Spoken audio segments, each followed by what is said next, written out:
东明，陆太太叫了一声，是她请海玲来照顾儿子的。那老是让海玲站在外面，她就觉得对不起海玲。那陆东明闭上了眼睛，一副不想说话的样子。这陆太太无奈，看到儿子额上渗着冷汗，她又心疼不已，拿着纸巾轻轻地帮儿子擦着冷汗。东明，妈知道你还是很喜欢海玲的，你这又是何苦呀？那陆东明依旧闭着眼睛不说话，这样子对待海玲，就他比谁都要难过，那痛就像被人用刀剜割着心脏一样。可是呢，他现在这样子了，他不想让海玲看到他这副鬼样子。他四肢健全的时候，海玲都没有爱上他，如今他残了双腿，海玲更不会爱上他，还会同情他。见儿子不想说话，陆太太没也不再说话。静默了片刻后，陆太太起身走出去，她轻轻地拉开了病房门，看到站在门口的海玲。陆太太，陆总没事吧？那病房里的动静，海玲站在门口是能听到的。陆太太重新关上了病房门，她拉着海玲走到一张椅子前坐下，叹着气说道：海玲，你不要跟他计较，他没事，从床上摔下来了，我们把他抬回床上了。哎，那陆东明重伤在双腿上，从床上摔下来，那腿会更痛。海玲想到那场景就心疼了几分。陆太太，我进去看看他。陆太太拉住海玲，她不想见你，你进去，她一激动又会从床上摔下来的。海玲眼神坚定地道，她要是再从床上摔下来，我给她垫着哈。那陆太太拉着她的手松开了，海玲拎着保温饭盒走回到病房门口，两名保镖立即伸手挡住她。一名保镖为难的道：海玲小姐，我们四少爷不想见你，你请回。你们俩让开。陆太太走过来，伸手就推搡着两名保镖，保镖不敢与陆太太动手，也有意放水吧。总之，海玲是进去了。陆先生看到海玲进来，张了张嘴，最后却没有说话，默默地走出了病房。床上的陆东明依旧紧闭着眼睛，其实他没有睡着，他就是用装睡来逃避父母，就不想看着父母心疼的样子。海玲就是事发那天看到过陆东明的样子，之后陆东明知道伤情后就拒绝见他。他有10来天没有看到他了，此刻看到他躺在床上，脸色苍白，额上还在冒着冷汗，人也瘦了一圈，胡子也没有剃过，满嘴都是胡渣，跟以往那个意气风发的陆总就像换了一个人似的。海玲轻轻地走过去，把保温饭盒放在床头柜台上，她在床沿边上坐下来，再抽来纸巾，就想帮陆东明擦一下额上的汗。那陆东明猛地睁开了眼睛，他感受到不一样的气息，看到坐在床边的海玲，他手里拿着纸巾，似是想帮他擦汗。他睁开眼后，他的动作就僵住了。陆东明表面上冷漠至极，发着脾气，不想见海玲，真看到他了，他的眼神却变得贪婪，死死地锁着海玲的五官，想把她的样子烙入他的心底深处。张张嘴，他想说什么，发觉喉咙有点堵，他一句话都说不出来。他在做梦吧？他说了不见海玲，这父母不会让海玲进来的，他肯定是在做梦吧。就陆东明重新闭上了眼睛。当柔软的纸巾触到他的皮肤时，那陆东明再次睁开了眼睛。他不是在做梦吧？真的是海玲，他竟然进来了呀。谁让他进来的呀？陆东明眼神森冷，神情冷漠，并猛地抬手，粗暴地拍开了海玲的手，冷冷地质问着：谁让你进来的？我不想见到你，你给我出去吧！你把我害成这样，还不满意吗？走走走，赶紧走，我不想见到你。海玲淡定地缩回了帮他擦汗的手，淡定地道：我是你妈妈花了30万1个月的重金请回来照顾你的，拿人钱财替人消灾，我既然收了钱，就要办好事了。陆总就算不想看到，我也没有办法。要不陆总闭上眼睛吧，那你闭上了眼睛就看不到我了。海玲扔掉了纸巾，说道：“你午饭都没吃吧？饿不饿？我给你熬了点骨头汤送过来，还热着，是你自己喝，还是我喂你喝？10000元一天的工资，总要照顾到家一点的。”陆东明死死地瞪着他。还有，不是我害的陆总，是陆总车速太快了才出的事，自己犯的错要自己承担后果，这是洋洋都知道的。以后呀，开车就开车吧，不要以为自己开的是飞机。海玲说着话的时候，人跟着起身，在床头柜的抽屉里翻找，想找只碗给陆东明盛碗汤喝。你在找什么？想偷东西吗？陆东明黑着脸质问着。是想偷只碗给你盛汤喝，有碗可偷不？碗都让他打碎了。海玲没有找到有碗，他说道：“那就只能让陆总就着保温饭和喝汤了。我不喝，我也不饿，你给我出去！出去！”陆东明嘶吼着，他还想坐起来的，但是扯动双腿，疼痛让他放弃了坐起来。见海玲不为所动的样子，他扯了自己的枕头，然后用枕头砸向海玲。海玲轻轻松松地接住了他砸过来的枕头，随手放到了一旁的家属床上，说道：“陆总，刚才我告诉你了，我是陆太太花了重金请来照顾你的。陆太太已经支付了高额工资给我，钱进了口袋，舍不得再吐出来，我就只能继续照顾你了。陆东明，我给你60万，你马上给我出去，我不用你照顾。”他就猜到母亲会找海玲的，所以他一直表现得怨怪海玲的样子。谁知道母亲还是去找了海玲，就还花重金请海玲照顾他。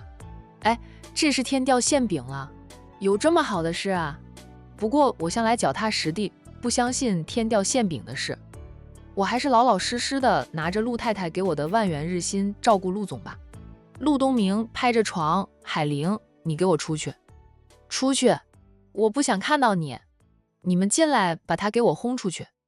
爸妈，你们进来把他给我拖出去呀！”陆太太想进来，那陆先生拉住了他，说道：“那既然让海玲进去了，就让他解决吧。”2名保镖苦着脸说道：“先生，我们要是不进去一下，4少爷会秋后算账的。先生和太太是4少爷的父母，4少爷不能拿自己的父母怎么样，但他们只是保镖呀。你们俩进去应付一下吧。”陆先生想着2名保镖进去了，也不敢对海玲动手动脚的。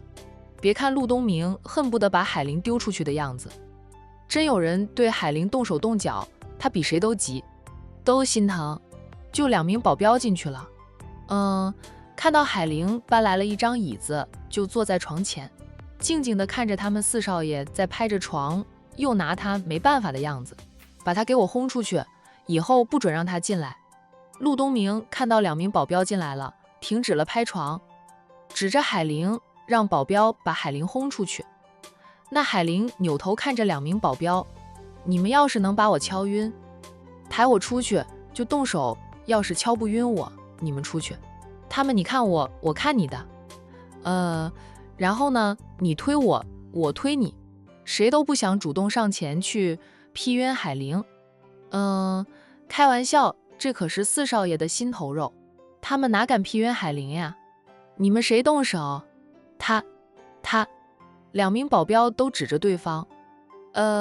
海玲好笑地道：“要不你们俩石头剪刀布来决定吧。”陆东明一脸黑线。那2名保镖还真的用石头剪刀布来决定，最后输的那名保镖不得已的上前，一副就要狠狠地劈晕海玲的架势。你们俩架住他，拖他出去就行了。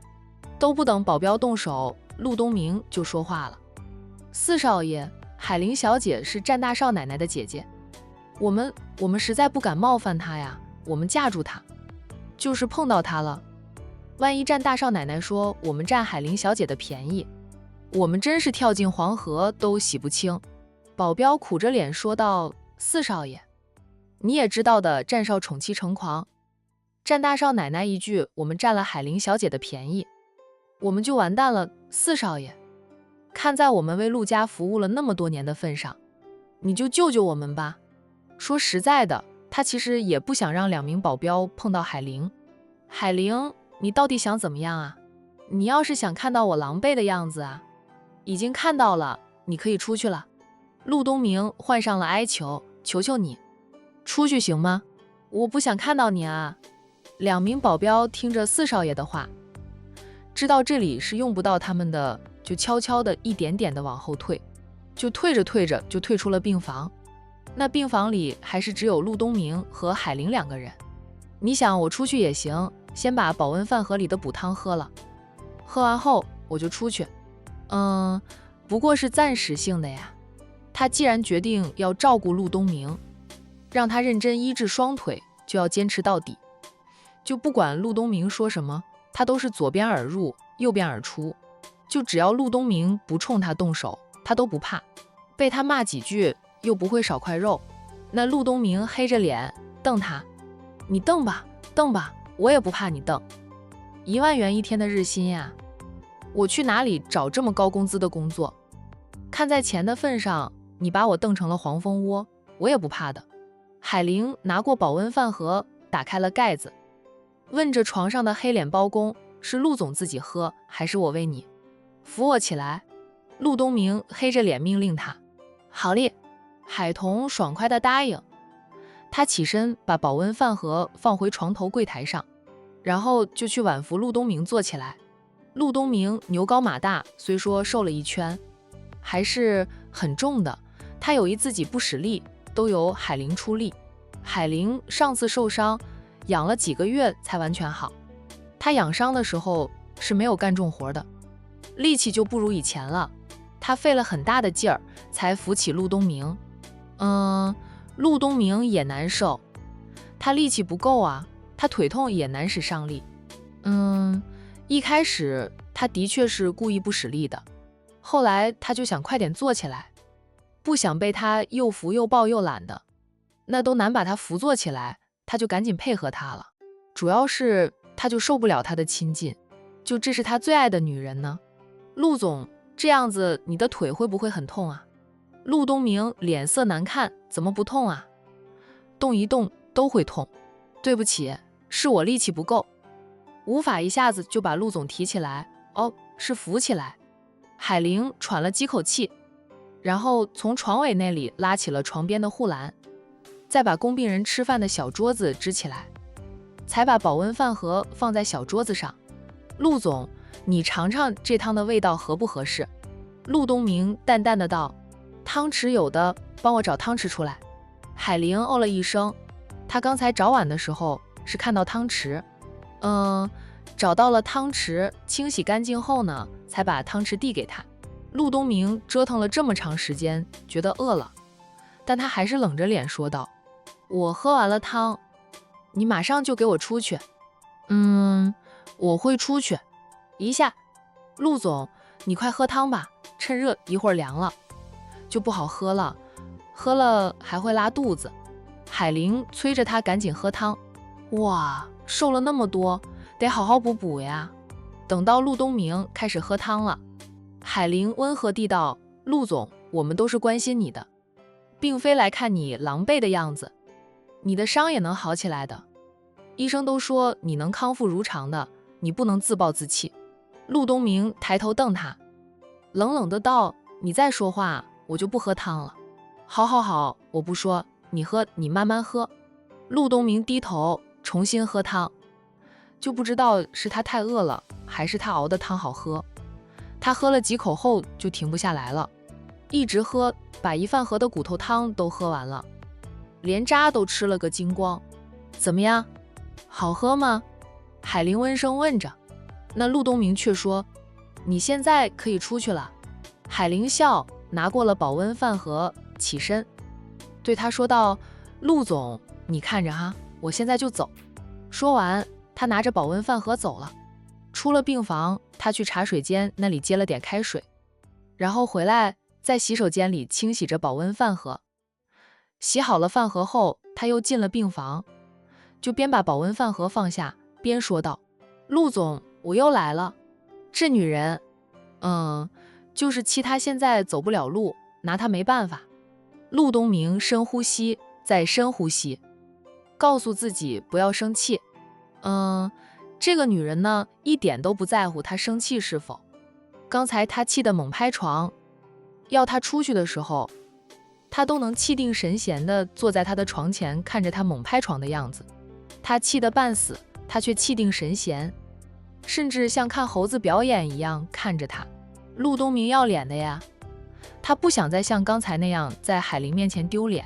海玲，陆东明黑眸如炬盯着海玲看，眼眸深处压抑着他对她的情愫。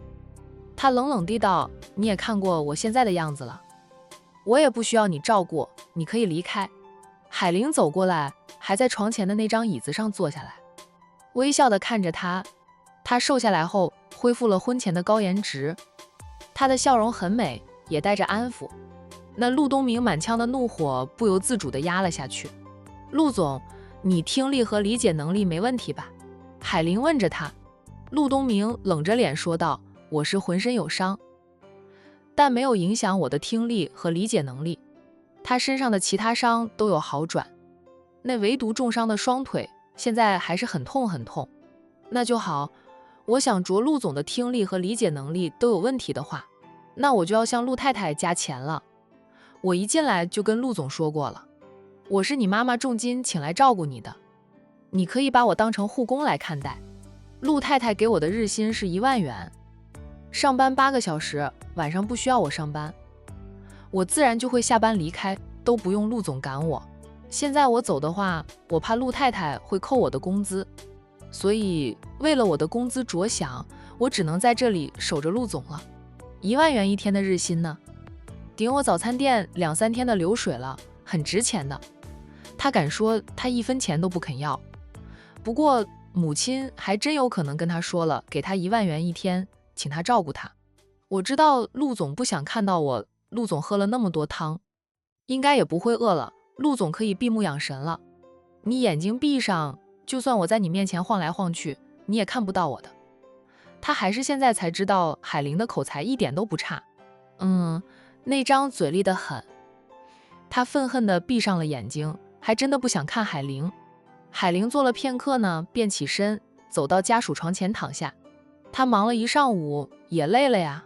这陆东明还没有睡着，海玲先睡着了。他睁开眼，偏头看着他，见他睡着也没有盖被子。虽说天气热，但病房里24个小时都开着空调的，睡着了容易着凉。陆东明想下床帮海玲盖张薄被，无奈自己无法下得走路。那他沮丧地摸了摸自己的双腿，如果他无法康复，下半辈子都要坐轮椅，连给他盖被子都做不到，又如何再给他幸福呢？趁他没有爱上自己，还是远离的好。只要他冷漠待他，显得蛮横无理，脾气再暴一点，反复无常一点，肯定能让他离开，也能改变他在他心里的形象。那样呢，他以后遇到喜欢的人，就可以没有心理负担的嫁给他喜欢的人了。那这样想着呢，陆东明暗暗的发誓，就算海玲天天来照顾他，他也有法子整得海玲连1万元日薪都不要了，离他远远的。病房里没有动静了，陆太太轻轻地推门进来看个究竟，看到的是儿子偏着头，静静地看着躺在家属床上睡着的海玲。那陆太太顿觉得自己请海玲过来照顾儿子是对的，只要儿子还爱着海玲，海玲出手，儿子就会能吃能睡再做复健的。察觉到有人来了啊，陆东明马上扭过了头，看到是母亲，他沉默了一下，才问着母亲：妈，海玲说，你花了1万元的日薪请他来照顾我。是的，你不是说你现在这样子是海玲害的吗？既然是他害的你，那就让他照顾你，直到你康复如常为止。1个月30万的工资，妈也支付得起啊。陆东明噎了噎，说道：爸妈年纪大了，熬不住，可以回家休息，安排他们来照顾我就行。爸妈隔几天来看看我，不用天天过来啊。他看到两宗斑白的父母，心里也难受。东明，爸妈不是不想照顾你，妈就是觉得这件事得让海玲负责。陆太太就昧着良心说话，这件事与海玲无关哈，是我的错。陆东明自己嘴里说着难听的话，怪海玲害得他出车祸，那是逼着海玲走，不让海玲看到他狼狈脆弱的样子。但是听到母亲也把过错推到海玲身上，他就忍不住替海玲说话。你说是海玲害的你出车祸的。这话是你说的，你还说了好几次呢。陆东明被母亲对得说不出话来。陆太太见海玲没有盖着被子，她走过去拿起薄被轻轻地盖在海玲的身上，看着海玲的睡容，轻声说道：海玲也很累的，她做的是早餐生意，需要早起。洋洋现在都不跟她住，晚上是去战印家里过夜的，因为海早早起无法照顾洋洋，他忙了一上午还要过来照顾你，更累更困。东明，你若是心疼海玲，那就安心的养伤吧，你伤好了康复了，海玲才能好好的休息。他现在是拿钱办事，他很有责任感，拿了钱就会办好这件事的。海玲不肯拿钱，但不妨碍陆太太拿这件事来哄骗儿子。况且海玲也是这样告诉陆东明的，说他就是拿钱办事。陆东明不吭声。陆太太又去看了看海玲带来的保温饭盒，看到空空如也，她扭头问儿子：你喝了海玲送来的骨头汤吧？陆东明没好气的道：这女人不讲信用。说好的，我喝了汤她就走。他是走了一会儿都没有10分钟又回来了。听着儿子那吐槽的话，陆太太却想笑。海玲还真的是儿子的克星，说到底还是儿子在乎海玲，才肯喝汤，否则他不想喝，任谁都劝不到他喝汤。陆太太忍着没笑，她说道：海玲做到了呀。她说你喝了汤他就走，但没有说是离开医院。他既然走开了一会儿，也算是说到做到了，他又没有说走开了不回来。陆东明又是一噎，知道母亲此刻和海玲就是一条心的。他说什么都没用，谁叫他像个废人似的躺在床上动不得呢？另一边，商小飞和海童各开着一辆车，驶进了商家的大别墅里。2个人的车辆刚在露天小停车上停好，隔壁早就盯着等着的军人就过来了。军武少还抱着一束鲜艳夺目的玫瑰花，还有一套珠宝。商小飞下车，看到有辆衍生的车子停在不远处，他有点眼熟，但又记不起来是谁的车子。他扭头想问给他开门的佣人的，看到军人抱着花束，提着一只红色的袋子向他走过来，他忍不住笑，那脚下呢也有了动作，迎向军然。商家的佣人本来想关上别墅大门的，太太和大少爷都吩咐过他们，只要小姐没有看到军武少，就赶紧把别墅大门关上吧，不要轻易让军武少进来。现在小姐看到了军武少，她就不好再关上别墅大门了。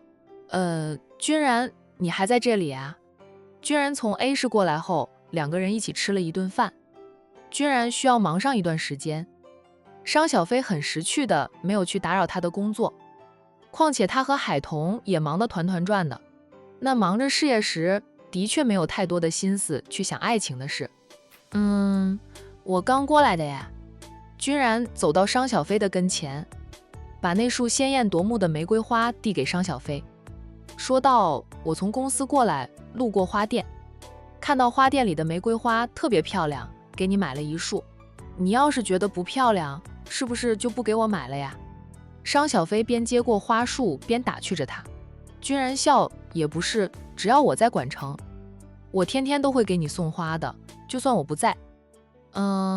我也会打电话到花店里订好花束，让他们给你送过来。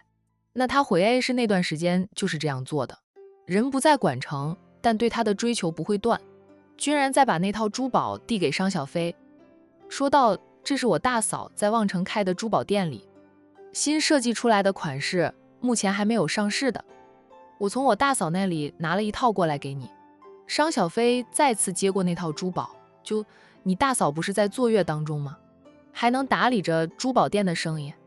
据他所知，穆晴长期生活在 A 市，那他在望城的生意基本上都是托给他孪生哥哥打理的。沈阿姨带过来的呀。蓝叔叔本来想带着沈阿姨周游世界的，奈何蓝少主带着新婚妻子去度蜜月，没有人打理家族事业，就蓝叔叔夫妻俩才会等到我大嫂生了娃再出门。蓝征夫妻俩出门度蜜月，一走便是半年，把他老爸气得半死。蓝征说明知道回来要接管家主重担了，他不趁机多玩几个月，以后哪有时间好好的陪妻子。老爸要退休了，能带着美女妈妈周游世界，迟点出门影响又不大。倒是他和素素新婚燕尔的影响才大。商小飞呢哦了一声，穆晴在望城是有珠宝店，家主夫人担任首席设计师。听说家主夫人以前就是学的珠宝设计，只不过早早就被蓝家主看中，娶回家里当了家主夫人，就只能在家里当个贵妇人。后来还疯了20几年啊，还好找回了穆晴，就家主夫人好了。在穆晴要投资珠宝店的时候，他给女儿充当珠宝设计师，其实就是母女俩合股。蓝家主有点大男人主义，是不赞成妻子抛头露面做生意的。不过由于夫妻俩很难得破镜重圆，蓝家主现在也不敢再拦着老婆做生意了，免得这老婆跟他闹离婚。儿女可都是站在老婆那一边的呢。不占优势的蓝家主已经没有了以往的说一不二。商小飞听君然提及过那对老夫妻的事，对于蓝家主夫妻俩的故事挺感兴趣的。不过那是蓝家家主的故事，除非他说出来，否则没有人敢深挖。两个人呢一起往别墅里走，君然看到牵着洋洋站在不远处等着的海童，笑问着商小飞，你和战大少奶奶又去谈生意了？扩大了投资，肯定也要扩大销路的。过几天我们俩估计得出差一趟，不能只赚管城人的钱吗？姐妹俩都是野心勃勃的，计划把生意扩大到其他城乡。君然马上提议地道，可以去 A 市考察考察。我们那边很多农村的田地也是荒着的了，年轻人都外出打工，老年人在家里带孙，种点青菜吃，很少再种田了。商小飞笑道：“A 市离管城有点远，我们的计划是先发展邻市，就慢慢的再扩大到更远一点的城市。也可以，我让人帮你考察考察 A 市的市场，看看竞争力有多大。并不止商小飞投资菜场的，很多地方都有菜场。先谢谢了。”商小飞向他道谢。那君然笑：“小事一桩，不用客气，我也是有私心的，希望商小飞的生意发展到 A 市，以后成了夫妻，就算在 A 市，商小飞也有他自己的事情忙活，免得他觉得过于无聊，也可以想想投资其他生意。你们成立的是果蔬公司吧？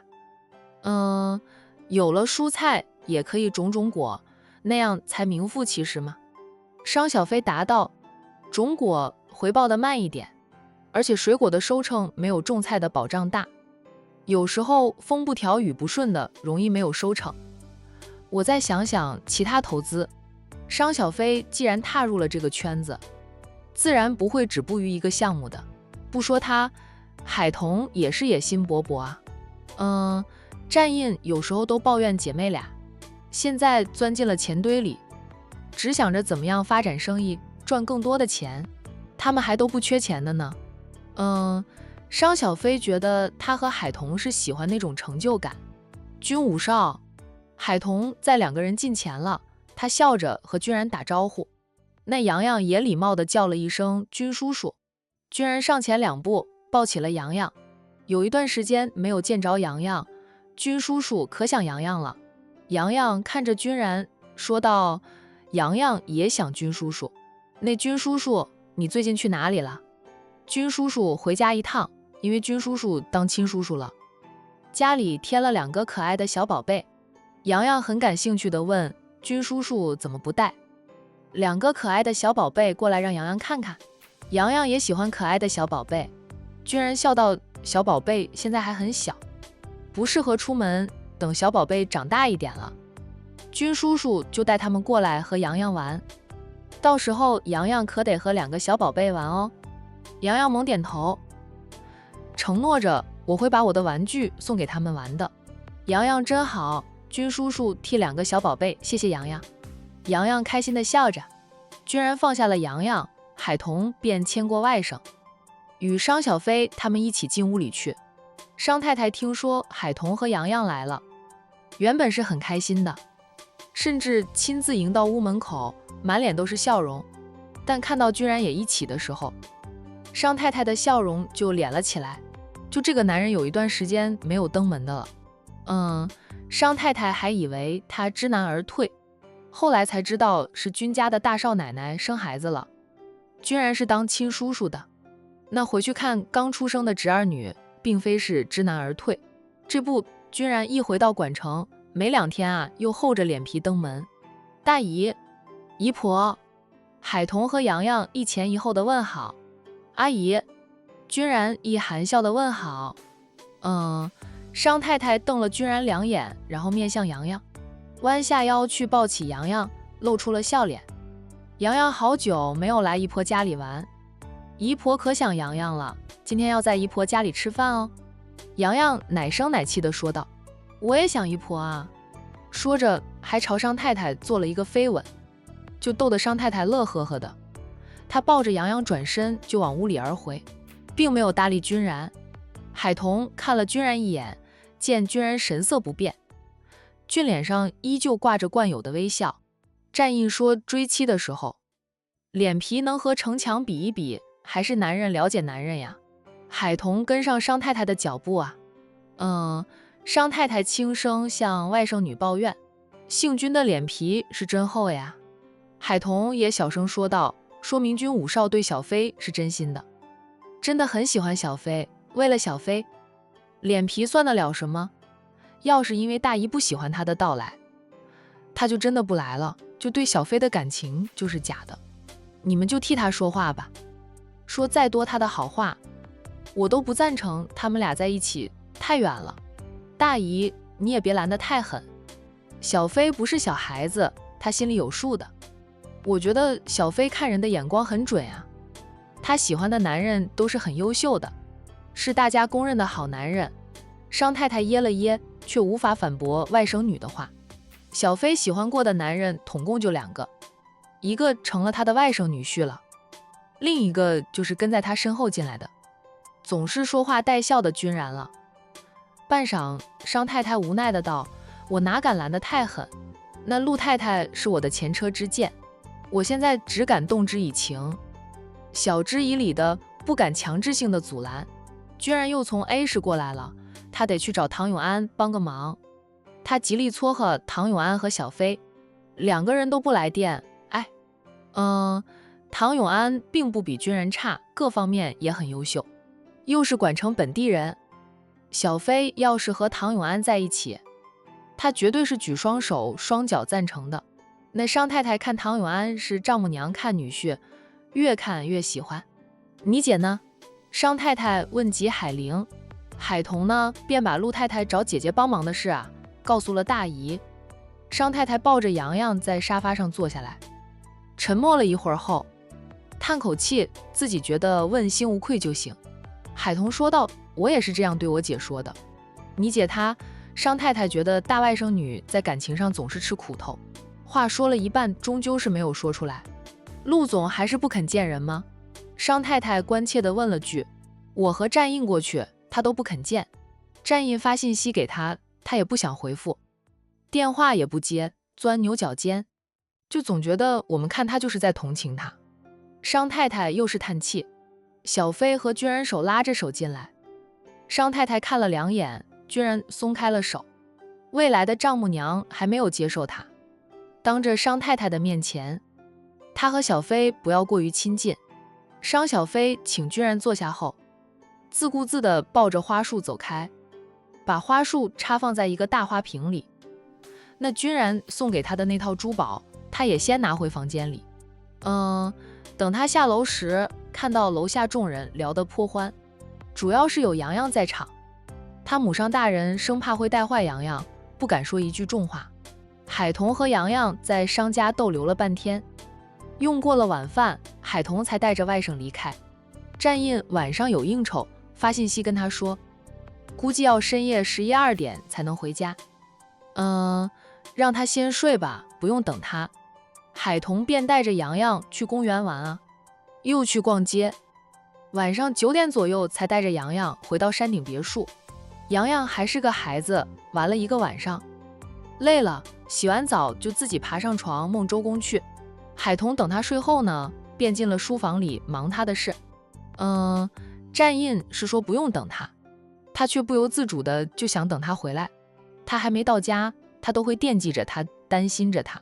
战印此时呢，还在管城大酒店，他带着秘书，在保镖团的簇拥下，亲自送着客户段总父女出酒店。战总，不用再送了，我们先回去吧，明天有空再一起吃饭。段总在管城买有一栋别墅，每次来管城出差，他都是住在自己名下的别墅里，并不住酒店。段氏集团做得很大，最近有个项目特别抢手，很多公司都盯上了那个项目，战氏集团也想拿下来。战印亲自出马就看得出来，战氏集团有多看好段总的那个项目了。段总旁边的段小姐一身的职业套装，显得精明干练，却又不失女人的妩媚。在父亲和战印说话的时候，他的视线就没有离开过战印。战印一般是不会与年轻女性谈生意的，段小姐是以段总秘书的身份陪着一起过来的。有段总在场，战印默许了段小姐的存在。察觉到段小姐一直看着自己啊，战印心里不悦，面上不显。那从见面开始，段小姐的视线就像沾了胶水似的，总是往他身上粘来。现在还有谁不知道他战印有老婆的了？那他还是管城出了名的宠妻狂魔呢？行，明天有空一起吃饭，段总慢走啊。战印客气地应着段总，段总还是很好说话的。2个人也差不多谈拢了。段总伸出右手，再次与战印握了握手。段小姐等父亲和战印握过手后，她也伸出右手到战印的面前。战印出于礼貌，象征性的和段小姐握手。没想到段小姐竟然在她缩回手之际，手指勾画一下她的掌心。战印脸色一沉，芊芊。段总虽然没看到女儿勾画着战印的手掌心，但见战印脸色沉了沉，就猜到女儿做了什么。他严肃地叫了女儿一声，